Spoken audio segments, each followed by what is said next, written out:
Welcome to another dynamic conversation here with the Allentown Art Museum. My name is Abby and I'm going to be the host and moderator this evening. I want to start by saying a big thank you to all of you for joining us tonight, and thank you to our panelists for being here. I'm very excited to introduce our panelists who are coming from all over the country tonight. But before we get there, I'm going to hand things over to our Associate Curator, Claire McRee, to introduce Roots, the exhibition that serves as the inspiration for tonight's conversation. Claire? Thanks so much, Abby. I'm excited to share Roots with all of you. All right, so Roots is an exhibition that is at the Allentown Art Museum. You can see it through September 12th. And it looks at complex stories in the history of American art and design, and what happens when particular cultures or communities come into contact with the American art world. What happens next, whether it's examples of inspiration, appropriation, transformation of traditions.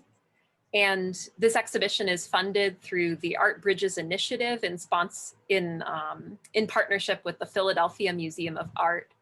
And some of the artwork that you see tonight and that you see if you're able to visit our galleries is actually on loan from the Philadelphia Museum of Art. So the exhibition centers on 3 case studies of different examples of this happening in American art history. The first example is looking at shaker furniture and studio craft furniture. So the Shakers were a religious sect that focused on communal living and really everyday life needing to be an expression of their faith.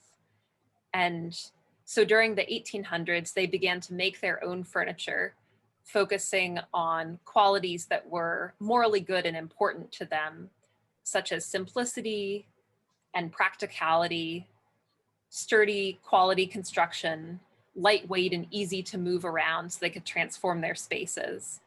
And also this idea that work and diligent, careful work could be an expression in itself of their faith. Shaker furniture really captures the imagination of collectors starting around the 1930s because it looks very clean and modern. And so it really achieves this iconic status because it's being put into all these museum collections. And that's something that allows more recent furniture makers to draw inspiration, like John Brooks, who's a contemporary studio furniture artist and a sculptor. This is an example of his Sticks ladder back chairs. He's drawing on Shaker traditional forms with the ladder back, which you see in the Shaker rocker that we just looked at. But he's really questioning what is the boundary between furniture and art. He uses found wood to build these very precarious looking chairs that are kind of robbed of their function. So it's a really different take on the meaning of a chair. The second case study in the exhibition looks at quilts and prints by artists from Gee's Bend, Alabama. And here you're seeing a quilt by Mary Lee Bendolph, who's one of the best known community figures and artists in this group. Gee's Bend has a tradition of improvisational quilting based on personal vision rather than following specific patterns. And you can see that from Bendolph's quilt here, which has, really unique and intricate asymmetry and, just this very striking composition. This rural African-American community has had this tradition since the early 20th century. And it's also, while it's this very strong artistic tradition, it's also had this really practical side as well, that many families who were living in poverty were using the materials they had at hand to help keep their families warm. So the quilts are very complex objects in that way. And around 2000, a collector, William Arnett, brings these quilts to the attention of museums and helps facilitate a nationally touring exhibition of these quilts from Gee's Bend. And so these women are, suddenly art world celebrities. The value of their work skyrockets. There's a series of postage stamps made after their work. And so for the first time, they're really being seen as artists who are making art, not just quilts. And so Barnett, this collector, works with Paulson Press, and the women of Gee's Bend, some of them have the opportunity to make prints, transferring their textile work into a different medium, one more traditionally associated with fine art.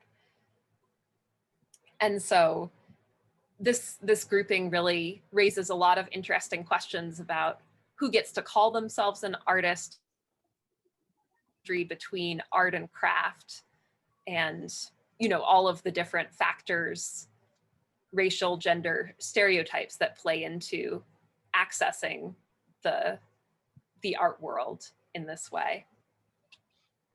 The final group of works in the museum looks at work by Indigenous artists. And so as part of the American history of territorial colonial expansion, really the collecting of Indigenous art ties into this history of violence. The US government's territorial expansions, as well as the attempted forcing of assimilation of Indigenous peoples, the collecting of art of various Native cultures is really part of this larger process. And it's really shaped by the taste, the ideas that anthropologists and other scholars had at the time, that it should be not contemporary art, but historical art, because they wanted to capture what they were thinking of as the traditions, which obviously is very problematic. The painting we're looking at here is by John Wallace, who's from the Haida culture. And in this painting, he depicts a traditional Haida story using the form line style, which is a common painting style among Northwest Coast cultures.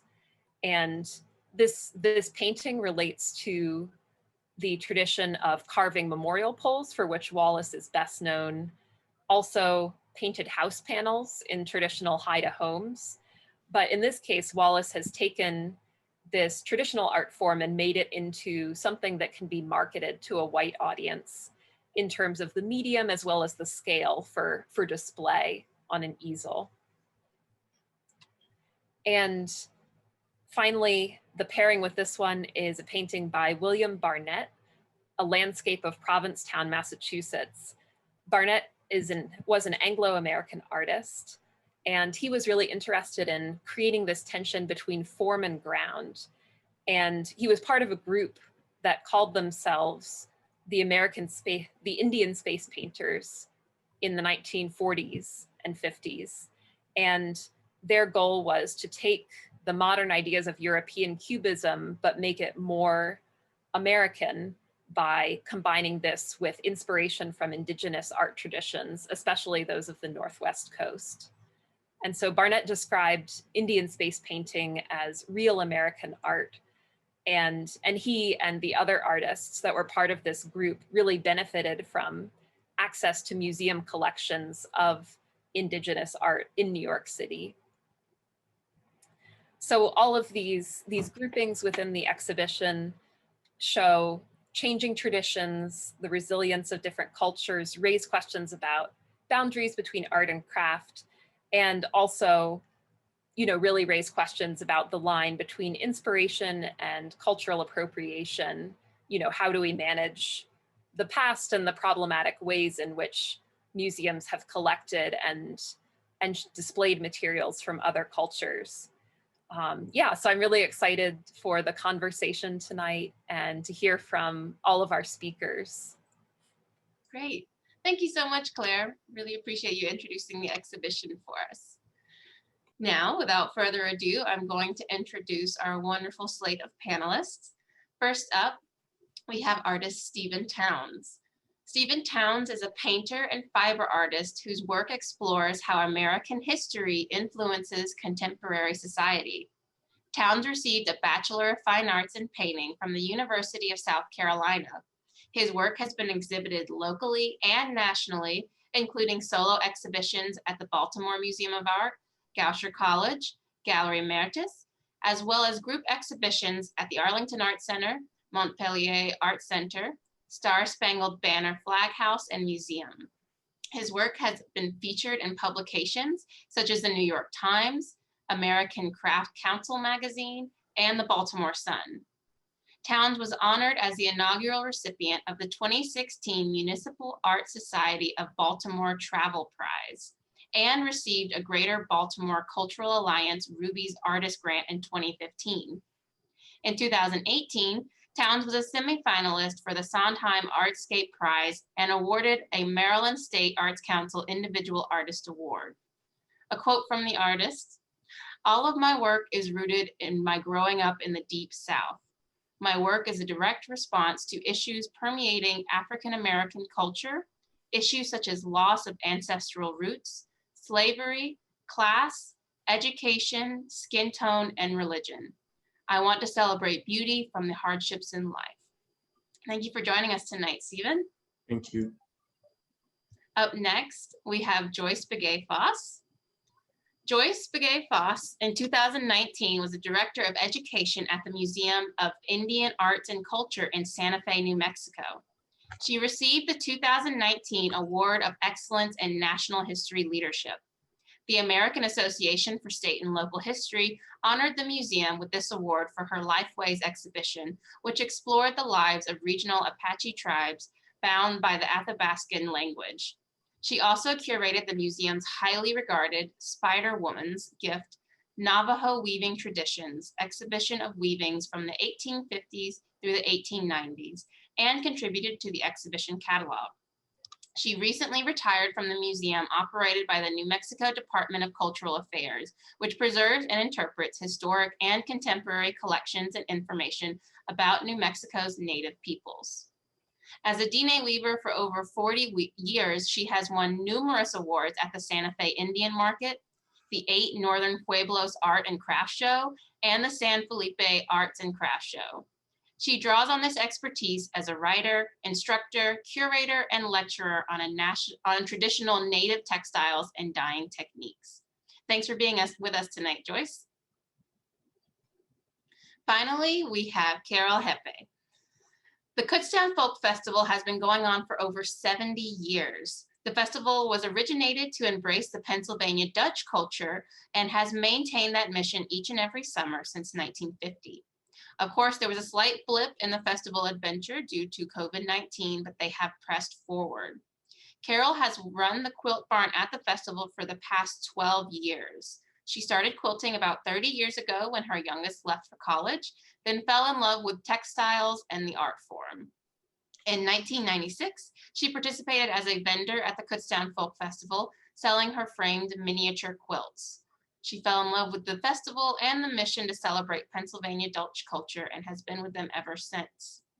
As the quilt sale director, in March a year ago, they realized the live festival would not be happening. However, there are over 110 active quilters working and producing the wonderful pieces that are sold at the festival. It was clear something had to be done. The result has been the Quilt Barn store, which is a virtual store located on the site www.kutztownfestival.com. This has been an entirely new adventure and has brought great success to the festival. The quilters and Carol are both quite happy. Thank you for being with us tonight, Carol. Thank you. So without further ado, I'm going to pass it off to you, Stephen, for your presentation. Thank you. So my name is Stephen Towns. I'm originally from Charleston, South Carolina. And I started out as a painter. And so here you see one of my paintings. And slowly I started incorporating fabric and textiles into my work and other media. So here you see some fabric. You also see some paintings. I did these small little paintings on paper, the little butterflies, and the painting of the person, and I incorporated metal leaf. And so my work in the beginning was very textural, very quilt-like almost. And so these pieces are called Find Me a Constellation. And they're based off of portraits that were of children of enslaved people. And in 2014, I finally graduated into making quilts. And this is one of my first quilts called Birth of a Nation. And it was made in honor of one of my sisters. Two of my sisters owned a cleaning business, and we would often clean for upper middle class people. And sometimes you feel a level of sort of a low self-esteem, disrespect when you work these service jobs. And so one of the things that my sister would always say is, how can you sort of disrespect me when my grandmother literally fed your grandfather? And so this piece is called Birth of a Nation. And when it's shown, it's always suspended just above the ground, because the flag is never supposed to touch the ground. The flag is clean, but when you zoom in closer, you see that her dress has been stained, and you see these little patches of sort of frivolity or leisure. And we have that because people are always working in the background. I always try to remind myself of that. And then I started making quilts about people in history. And one of the figures that I decided to make a quilt on is Nat Turner and his 1831 insurrection. And so you see Turner here as a child with his mother or grandmother. It could be interchangeable, and he learned to read at a young age. And this, you see Turner working in the fields before he was encouraged to read and to study the Bible and to preach to people. And then at one point, he had to work the fields, which was not something that he felt like he should do because he had a different calling. And this is me making those quilts and some of my paintings in the background. This is the prophet, and this is him preaching. And he had this vision of a war of good and evil. And this is also a quilt, and this is me creating that vision. And then at one point he baptized someone. This is a baptism. And at that time, it was definitely a no-no for a Black man to baptize a white man. And he and a group of men planned the insurrection, and what they were doing was basically copying the story of Exodus. God told Moses to go and conquer all these villages and reach the promised land. And so he and these group of people were going to go from house to house, and they were going to reach this town in Virginia called Jerusalem, very biblical-like. And this is my vision of the actual insurrection. And it's a very violent event, but I use non-violent images to portray that. And the insurrection didn't last long. And finally, Turner was lynched after the insurrection. And I also created this marriage portrait of Turner and his wife, Cherry. We know very little about her. And this is me also in my studio creating these works. And you see my patches of fabric in the background that I get from stores and from clothes I've worn and from my mother. And I also created these images around Harriet Tubman and her story. And I create these sort of magical, mythical images. While she was young, she had this incident when she was hit by a 2-pound weight. And from that moment, she had this ailment where she could fall asleep at any time. And also she had these headaches and these visions. And so I created this mythical image of her conquering that incident in her life. And this is her along the Underground Railroad and having one of those spells, and these 3 women watching over her. And she was actually married and had to leave her husband. And so that's what this image shows. And this is her as a wayfinder and the importance that she has had throughout history. And she worked with the Union soldiers during the Civil War. And she helped free a group of slaves in Beaufort, South Carolina, which is not too far from where I'm from. And we're talking about appropriation. This image is coming from a famous painting. And here, this piece is called Burn the House Down. And so I'm just showing you a couple of the other quilts that I've made. This is from a series on spirituals. This is Go Down Moses. It starts out as a drawing. This is a Joshua. Then I forget the name of it right now, but this is sort of the process of that one. And this is Wade in the Water, just taking you through the process of drawing to construction to the actual quilts. And this is some other pieces. And so I continue to do this work, and it's gonna will continually influence what I make. And so thank you all for being here. Thank you, Stephen. It was really wonderful to see some of your works and to see your process of like sketching to final quilt. It's really breathtaking. Okay, up next we have Joyce Begay-Foss. Okay, yate. I'm Joyce Begay-Foss, which means Navajo. My mother's clan is Nakaidene, and my late father's clan is Tachini. As Native Americans, we know where we come from and can trace our lineage through our clan families. So it's proper introduction. When you talk to people, you gotta tell who you are and where we come from, because we know that. The image of, so this photo of Spider Rock is in Canyon de Chelly. And this is a sacred site and place where Dene weaving begins. And we hear different stories from anthropologists and other academic publications, but this is through our oral history. So I used to see this rock since I was a little girl, and I'm in my mid 60s. And every time I saw that rock, I would remember my grandfather, especially. He would say, if you kids don't behave, I'm going to tell Spider Woman, and she's going to come throw her web and pull you up there on that top of that rock. So that rock is actually 800 feet tall.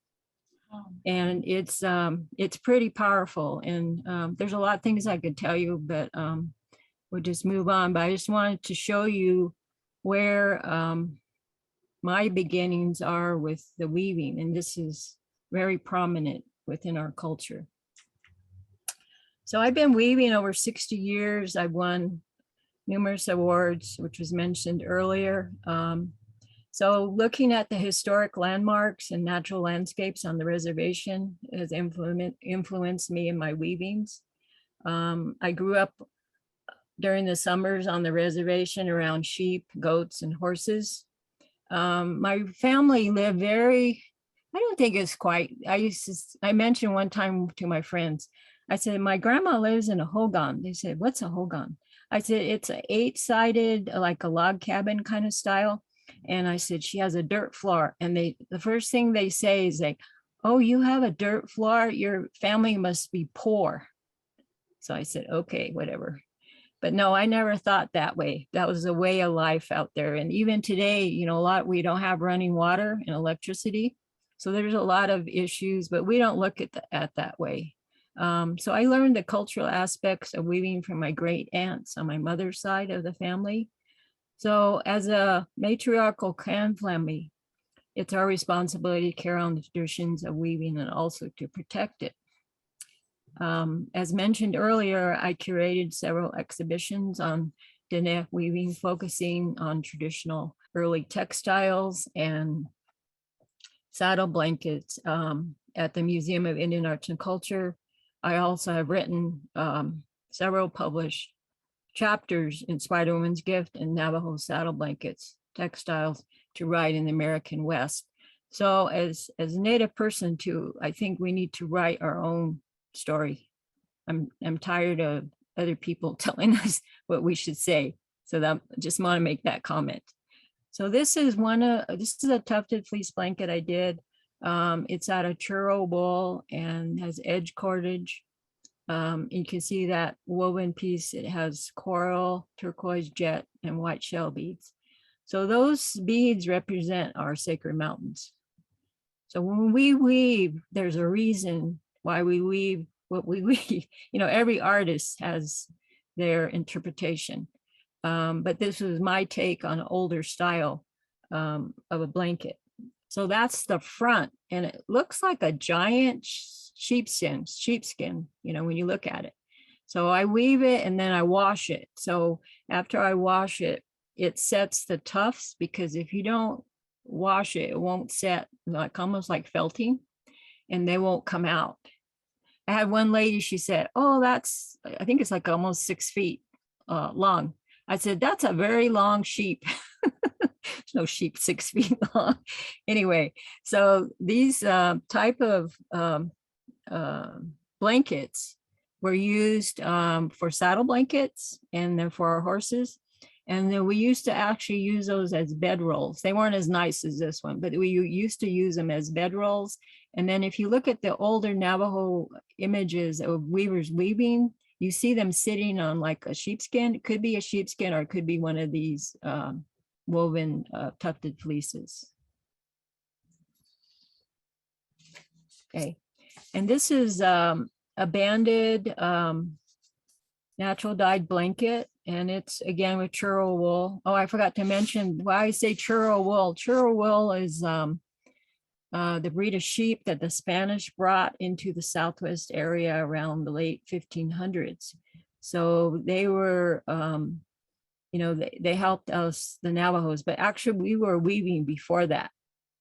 We have one of our sacred mountains is Tibet Nitsa, and that's bighorn sheep. So I think, so there's some things that I contradict earlier writings again. People say, oh, you people did this. And we're like, no, we didn't. So anyway, but this going back to the blanket. So this is a shoulder blanket, and it's woven vertically, but worn horizontally. Okay, so we switch it the other way. And it's natural dyes, cochineal, which is a bug, Brazil wood, prickly pear, and madder root. And actually the, looks like the white bands is the prickly pear. And that's a cactus, the fruit. And anyway, the dye became fugitive, which means it didn't set, it didn't say color fast, so it faded. So that's okay. Some things are meant to be that way. So let's see, what was I gonna say? So the natural dyes, I prefer to work in natural dyes since they come from natural vegetation, and some already have natural tannic acid. So they're color fast. We have different trees like juniper, oak, and then we have mountain mahogany, and then we have a native tea. So so they're color fast. And then the mordants we can also get from juniper ash, which is a tree, and natural white clay. So these, the natural dyes and mordants, they're less toxic to the environment and the wool fibers. So that's why I prefer to work with natural dyes with that connection, because I connect, it's almost like a thread. You connect to the sheep, to Canyon de Chelly, to the reservation, come back this way. I mean, it's a part of all the cultural knowledge, which I hope, you know, I'm just worried about the kids or children learning that. So this is actually a commercial dye, because you can't get red from vegetable dyes, unfortunately. So this is a hand dyed red and black aniline wool. This is a saddle blanket. So if you look, everyone looks at this, they're gonna say, oh, that's a nice blanket. Looks, some people say it looks like crosses. Okay, so I'm gonna tell you what it means. So we have, so you're gonna wear this blanket, it's woven vertically, but it's gonna be put on the horse horizontally. You have 7, 1, 2, 3, 4, 7 on each side. That's for each day. You have 4 in the middle. That's for direction. So the blanket is, the symbolism is protects the horse and rider every day in every direction. And then there's a flow in the design as well. So you see those little flow, they're like little wavy lines in there. So it's like a natural energy. So we even work with natural phenomena like lightning or just a flow of energy, which you can't see. So, but then you try to get people to understand that in your work. So yeah, so there's just so many things. I'm trying to keep my time down. So anyway, so the inspiration. So I was inspired by my great aunts and on my mother's side. So they let me watch them weave and how they process the wool, and just being around the sheep and the goats and the horses, and being in the middle of nowhere, actually. We had hardly any neighbors for miles.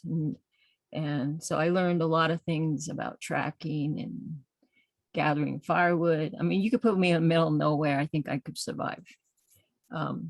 So they shared also many cultural aspects of Dene weaving. When I say Dene, I mean Navajo, okay? Just want to clarify that. Trying to teach people, you got to say Dene, because Navajo, that's a Western word. We're called Dene. When I did the exhibits at the museum, actually, I had some of the blankets categorized or labeled in Navajo. So the cultural knowledge that we know, no one can learn from a book because it's handed down through our weaving families. So after 23 years, I recently retired as Director of Education at the Museum of Indian Arts and Culture. I taught many children the basics of weaving, and I also did outreach to many tribal communities. I could tell the kids were very eager to learn more about weaving, and they also respected the time I spent with them.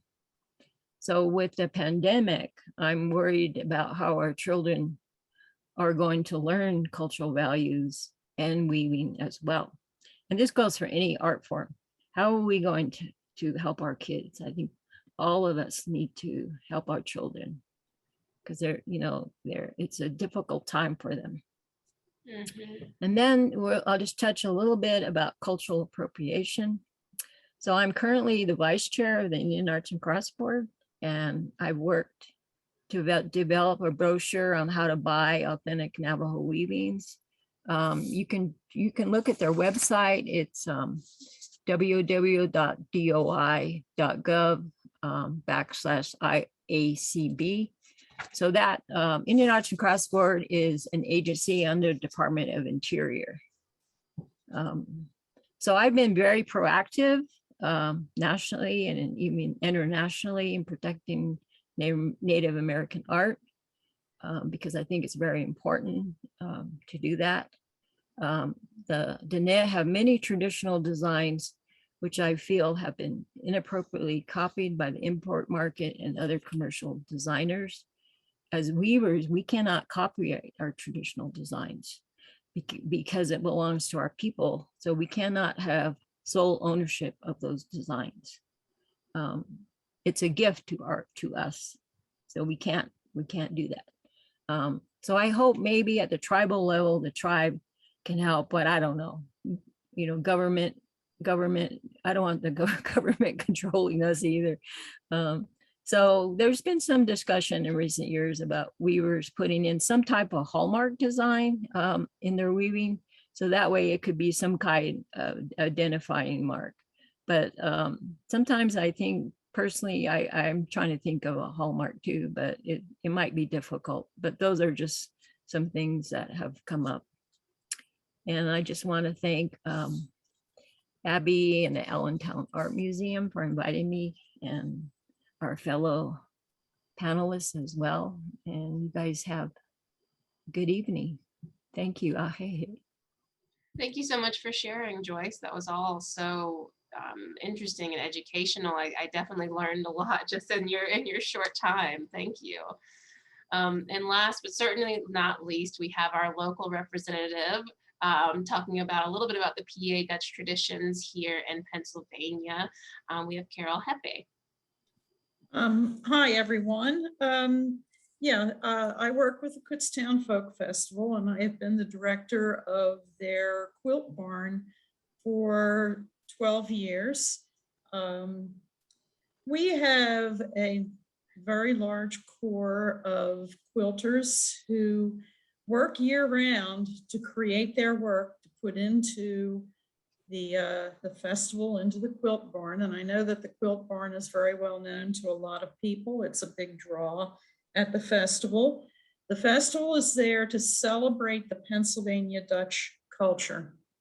And most of our quilters are either Amish or Mennonite. And they have passed down this tradition through their families. I lost my train of thought there. They're very traditional in the work that they do, and that is pretty much what we represent in the Quilt Barn. The designs are passed down. They share a great deal. They are always passing patterns and ideas back and forth to each other. They're not competitive that way. The only thing they're competitive about is not divulging the name of their hand quilters. That is a treasure that they hold on to. In case you don't know, a quilt consists of three parts. It is the pieced top, it is the batting, which is the stuffing that goes in the center, and then the backing. Quilting is actually the little stitches that hold it all together. And having a good hand quilter is a treasure. Therefore, they don't share that very often. They're not going to give away a good quilter, that's for sure. Quilting in the Amish and the Mennonite community is actually, it's a cottage industry. And we certainly have a fair number of people who are single needle quilters, and single needle means that only they touch the product from start to finish.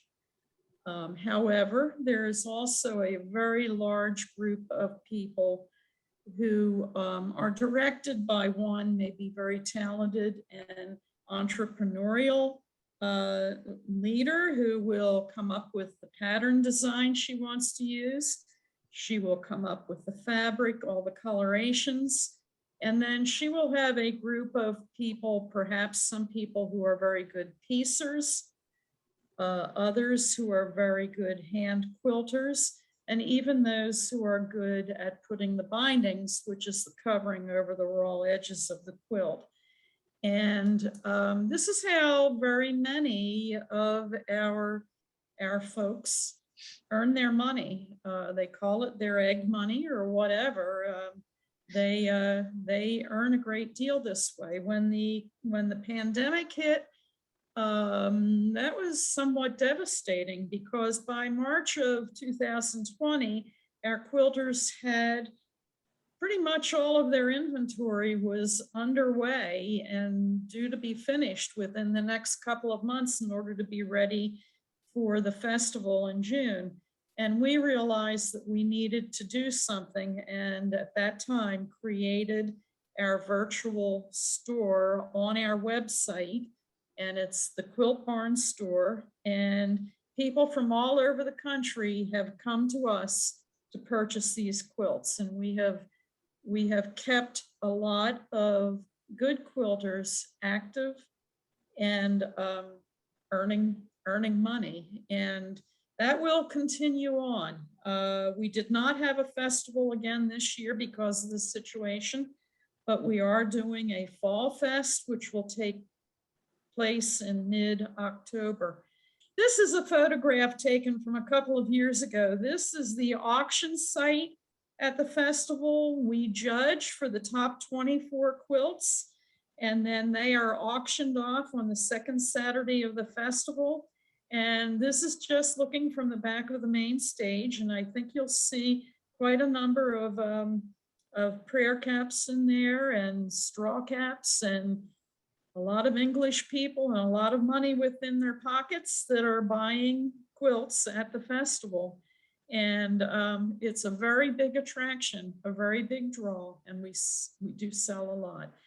This is a group of ladies from St. John's Church, and a few other people have joined in there, who sit and they demonstrate the process of hand quilting, and you see people walking around the edges, and they are able to stop and chat with the ladies who are doing the hand quilting.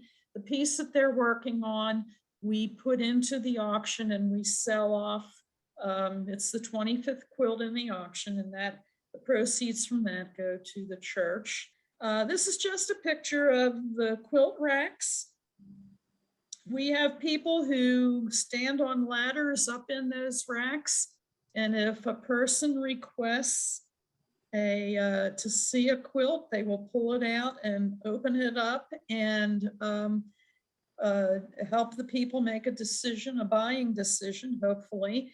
And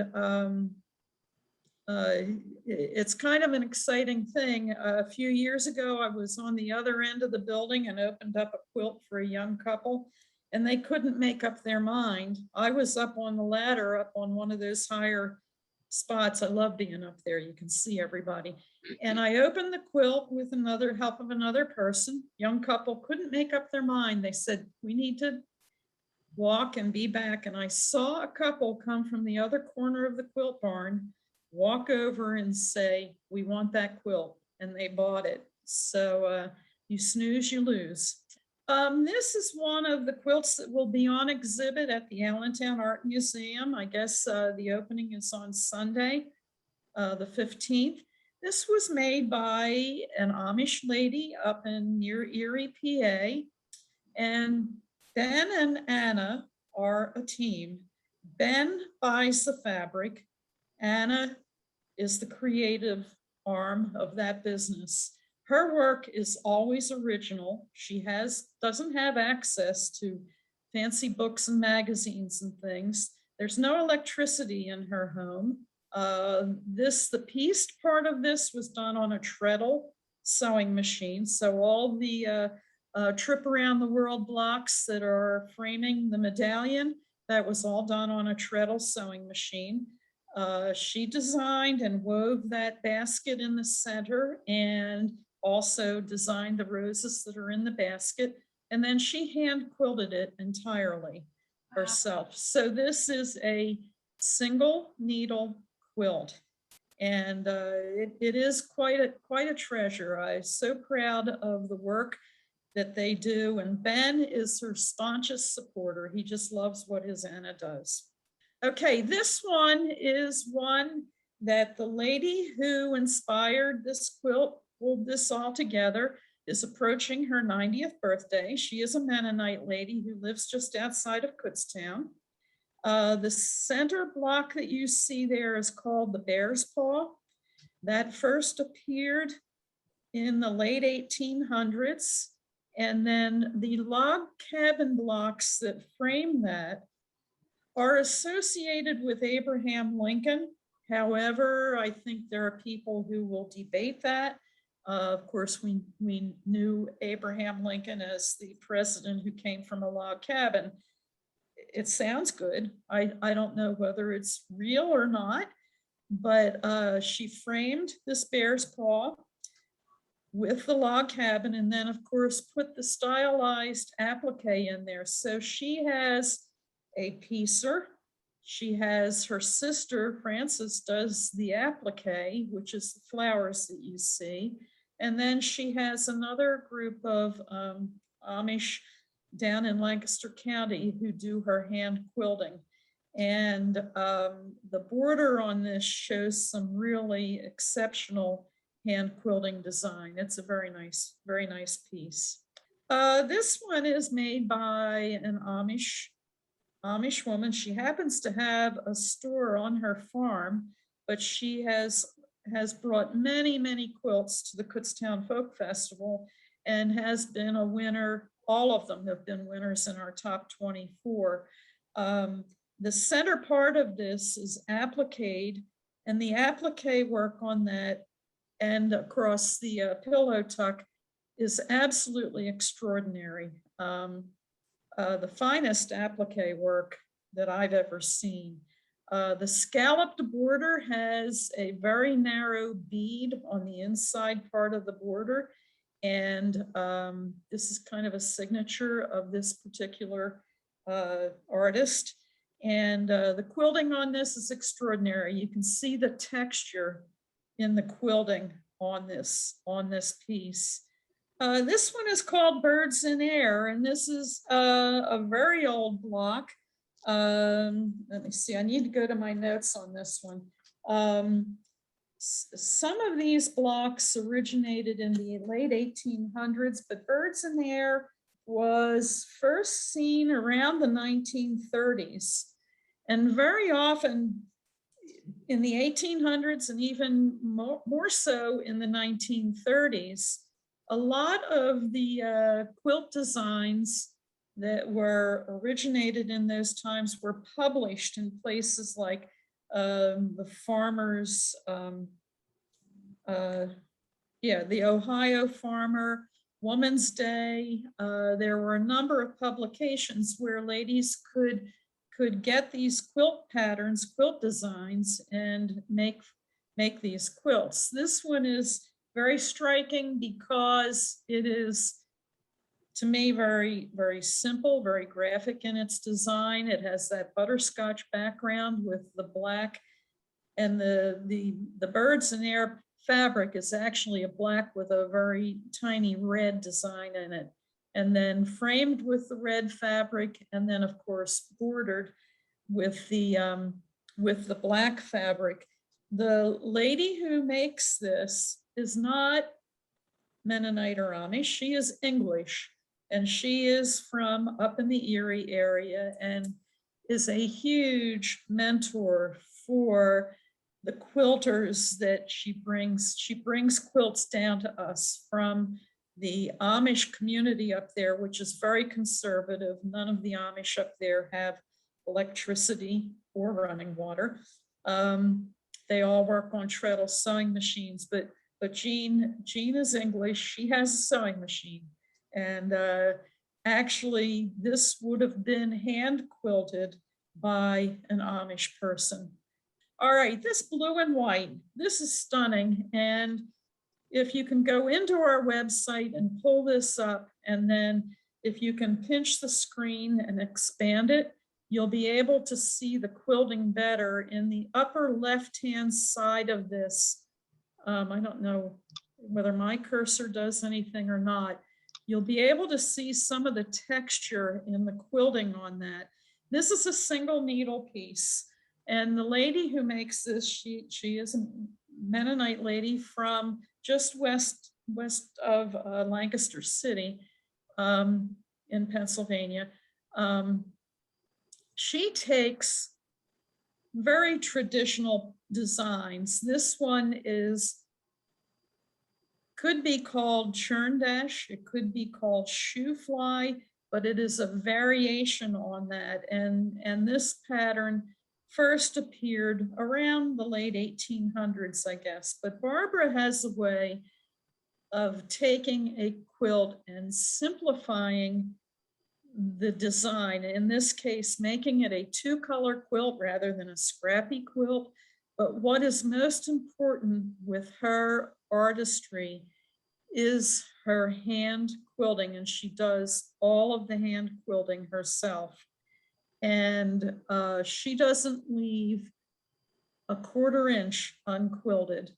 And she has taken, like along the blue border of this, where the white and the blue meet, she has replicated the pattern of the border in the hand quilting. So creative with her hand quilting. It's just amazing. And if you look through the body of the quilt, you'll see so much texture in the work that she does. And once again, she is a many-time winner at the Kutztown Folk Festival. That's all the images that I have to show. I just would like to wrap up with very important to our quilters. The festival, since we couldn't proceed again this summer, we're doing a street festival in Kutztown, and we're doing a pop-up quilt store where we will be able to have the public come in and look at our quilts. And that'll all start on October 13th through the 17th. And then we're also having a virtual auction of top 30 quilts that we're pulling from all of the quilts that are being submitted to us right now. And that virtual auction will take place October 25th. And that's very exciting. Once again, another avenue for these ladies to continue with the absolutely wonderful work that they do. It's so meaningful to them, and we just try to encourage them to keep this going. Thank you, Carol. Thanks so much for sharing all of that and for sharing some of the wonderful quilts that are coming out of the Folk Festival and from those very rich communities and histories. So now we have a few minutes where we have time for questions and answers. If you have any questions for any of the panelists, I encourage you to put them into the Q&A section of the bottom of your screen where the Q&A is. Our first question I want to ask to each of the panelists, any of you who might have any insight on this, is, you know, quilting and textile and weaving traditions have been part of American design for so long. I'm curious, from your perspective, what role do you think that these very rich traditions have in telling American history? Stephen? Okay. Well, I mean, I started quilting a couple years ago. My mother was a quilter and some family members were. I think just because I start as a painter, and I've always or recently become a person interested in history, I see a connection in all of it. And I've also tried to look at history and previous works that I've looked at before and never really thought about the meaning of them. And so I try to make sure that I incorporate that in the work that I do. It's very important. And I think with the quilters, just the sharing, the sense of community, and what they pass down to each other. And sometimes people will say to me, oh, you know, quilting's dying out. And that's absolutely not the truth. It is still a very, very popular art form. And these ladies, they keep it alive. They keep us going. And our website hits everybody throughout the country, and we've been shipping quilts throughout the country. It is alive and well. Wonderful. Joyce, would you say it's similar? Is it about, you know, community building when it comes to your weaving traditions? Well, the weaving tradition has always supported our people. My grandmother used to tell me when I was a little girl that if you're a weaver, she'd tell all the other people too, relatives, if you're a weaver, you'll never go hungry, because we had the sheep and everything. So it's still very strong. But like I said earlier, I worry about that knowledge going down to our kids now, because now, even before the pandemic, people would say it's too much work to weave. It's too hard, like doing hand spun versus commercial spun yarns. So I tell them, yeah, but it's part of our culture. So if they don't know the culture, they're not going to know the value of why we do these. And I think we're losing the concept of what do these design patterns mean. Mm-hmm. So there's a whole bunch of things, but right now I just think it's important to carry. That's my job. I have to carry on the tradition, work with people, and and try to inspire people, or say, get with it. We got to keep moving. Like losing our language. We got to keep helping people, and for everybody, we got to protect everything around us. Absolutely. Yeah, we've had a similar situation from where I'm from in Charleston, South Carolina. There's a tradition of weaving baskets called sweetgrass baskets, and it's been that sort of same thing. My mother weaved sweetgrass baskets, and she tried to teach us, but we never really learned. And then we also dealt with the fact that the area where the materials were gotten, the sweetgrass and the palm, leaves, they have all been bought, like real estate there, ideal sort of waterfront property. And so that has, that and the time has sort of it's almost erasing it. And I've seen these baskets show up at like IKEA and Crate and Barrel, like made in Vietnam, but it's sort of that, but they mimic the sweet baskets in Charleston. So Joyce, Stephen, do you have any advice on how we can preserve these traditions better, how we can make sure to be mindful of keeping them present in people's minds? Joyce. Joyce. A big question.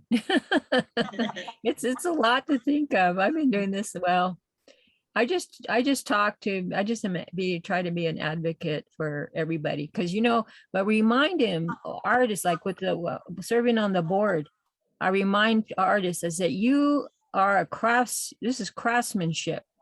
You created this, you made this. Because you can say you're an artist, but you didn't make it. I know artists that don't do their own work, that say they do the work. So that's a whole nother story. But the idea of craftsmanship and having that knowledge of why this is important to me, why do I make these things and create them?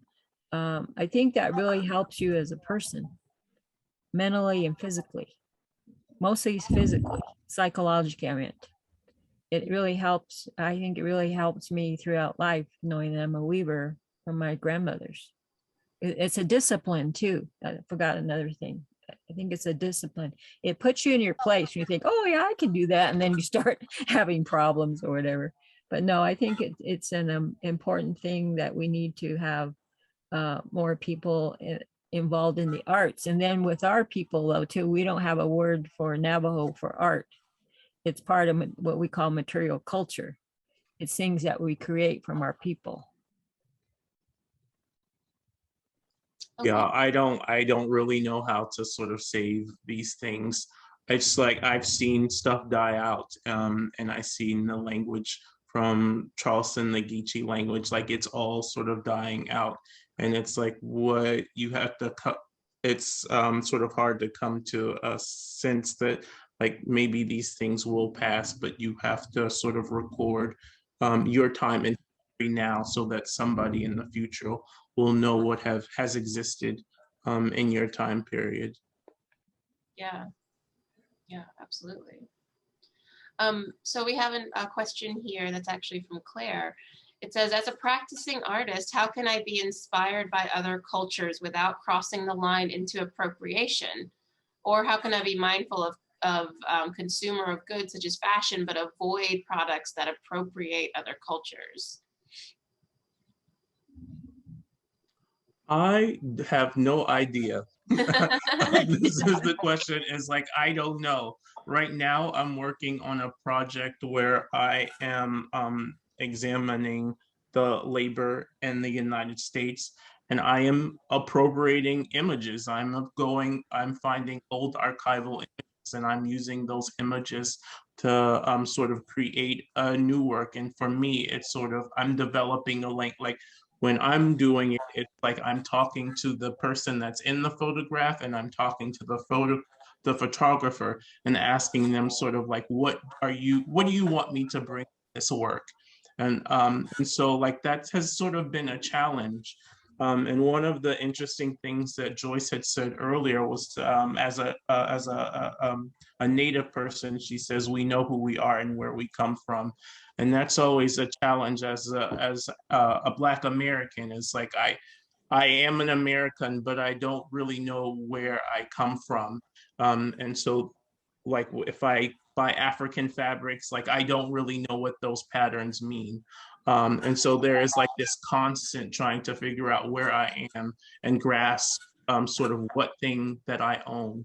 And so I think that's a thing that's challenging now, is figuring out the line between appropriation and commercialism and all of those things. It's confusing. It's hard. Yeah. Can I jump in yet? Is it okay? Go. I think one of the challenges that we have in the quilting community is because everything is passed down, everything is shared. And if you think of appropriation, I think of copyrights, I think of all kinds of things. And particularly with the group of quilters that we work with, if somebody passes on a design to them, a pattern, doesn't even occur to them that someone else designed this piece. And but they'll love it and they'll reproduce it. And I think what we are constantly encouraging within our community is to make it your own. Take the inspiration of the design that's been passed to you. You may not have any idea where it came from or who started it, but do something in producing this piece of work that you can reinterpret and make it your own piece, and just change it up, whether it would be in fabric design, what you incorporate into the design. And I think with some of the pieces that I showed here, they're a collaboration of a number of different inspirations from other places. Who knows where they came from? But these quilters have taken these ideas and they are, in their way, making it their own and passing it on. Well, this is Joyce. Well, that's a big discussion that we've had for years with Native artists and our people, and even me serving on the board, and then even, you know, working with our, talking to my tribe, is that, you know, how do we protect our traditional designs? But what's happening with the import market is they're taking Native designs. And what I don't like is if they're taking the really important cultural, what would I call it? That are really spiritual, have a lot of meaning to our people, and they're abusing the design. They're changing it, but you can still tell it's the same design. That's what I don't like, because that's a misappropriation of design.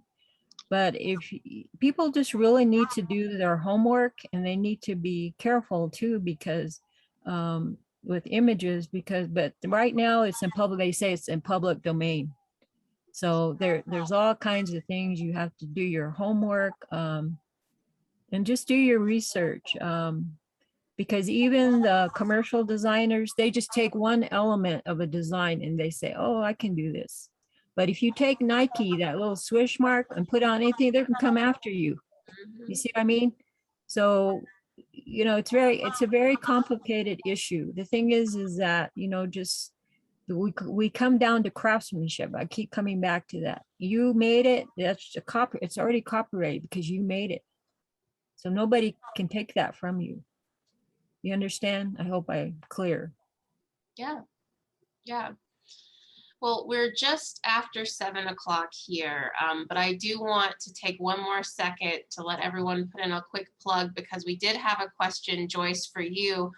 You did answer this a little bit earlier, but if you could remind us, what is the website or gallery that we can go to purchase Indigenous created quilts or DNA quilts? The quilts?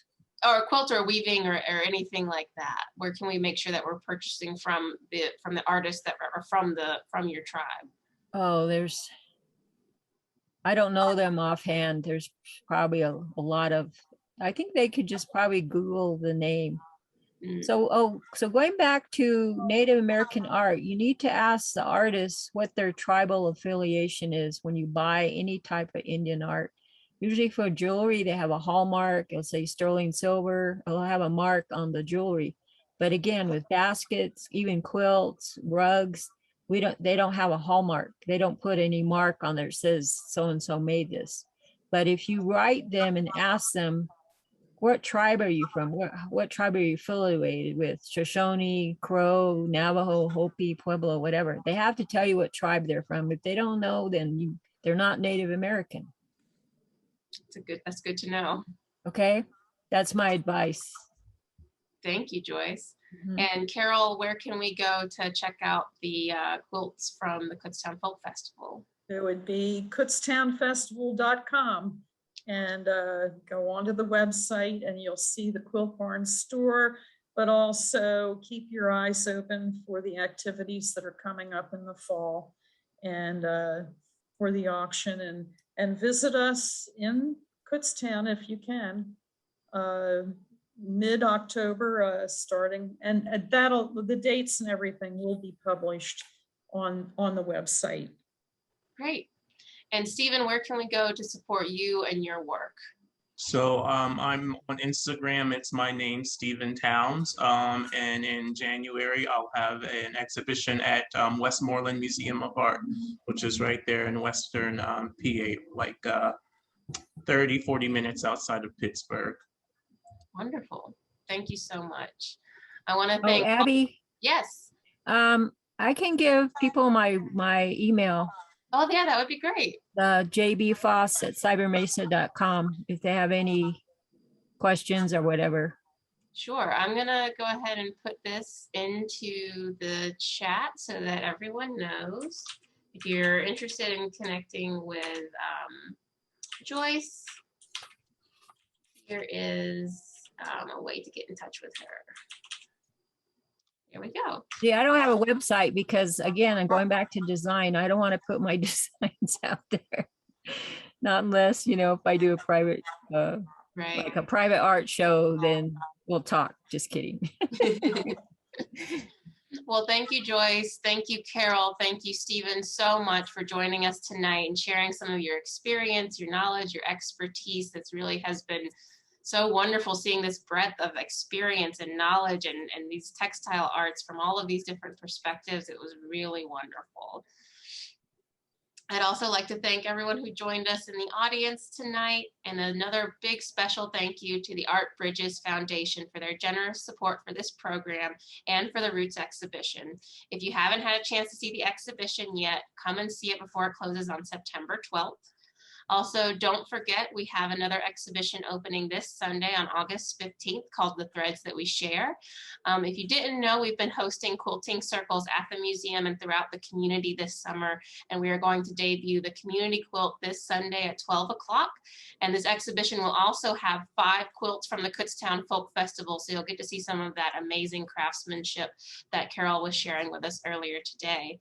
That exhibition will be open from this Sunday the 15th through September 26th. Thank you all again so much for joining us tonight. I hope that you learned something and had a good time with us. I know I did. And we'll see you guys again soon. Thanks so much, all.